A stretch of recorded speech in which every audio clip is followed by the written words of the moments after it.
নমস্কার। আজকে একটা কথা বলার জন্য এলাম, সেটা কি যে আমাদের অনেকে আছেন যে বলছেন হাঁটু যন্ত্রণার জন্য যে আমি ওষুধ খেয়েছি, থেরাপি নিয়েছি, সব রকম কাজ করেছি, বিভিন্ন ডাক্তারও পাল্টেছি, কিন্তু হাঁটু যন্ত্রণা কমছে না।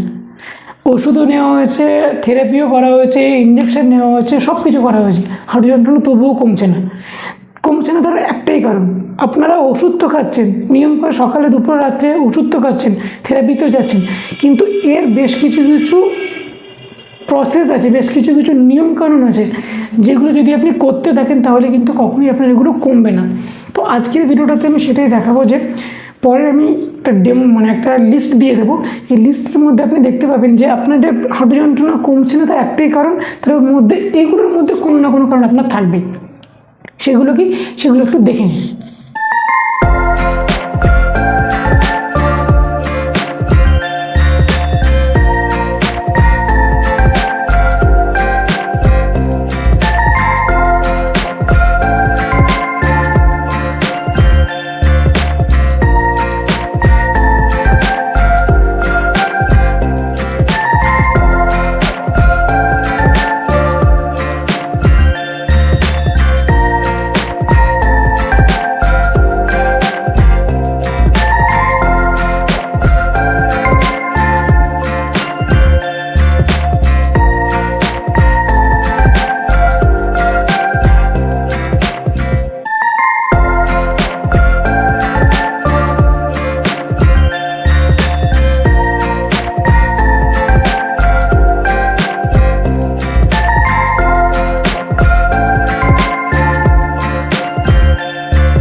তো মোটামুটি এটাই ছিল ভিডিও। দেখুন, এটাই ছিল হচ্ছে আপনাদের মূল কারণ আপনার হাঁটু যন্ত্রণা না কমার।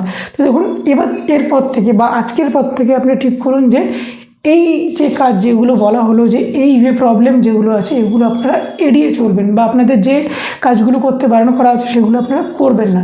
তাহলে দেখুন, আপনাদের ওষুধ কিংবা মেডিসিন কিংবা ওই থেরাপি নিয়ে কিন্তু আপনারা অনেকটা ভালো থাকবেন। তো দেখা হচ্ছে পরে কোনো ভিডিওতে। আর এইরকমই হেলথ রিলেটেড ইনফরমেশন পাওয়ার জন্য চ্যানেলটিকে সাবস্ক্রাইব করে রাখুন। সুস্থ থাকুন, ভালো থাকুন, ধন্যবাদ।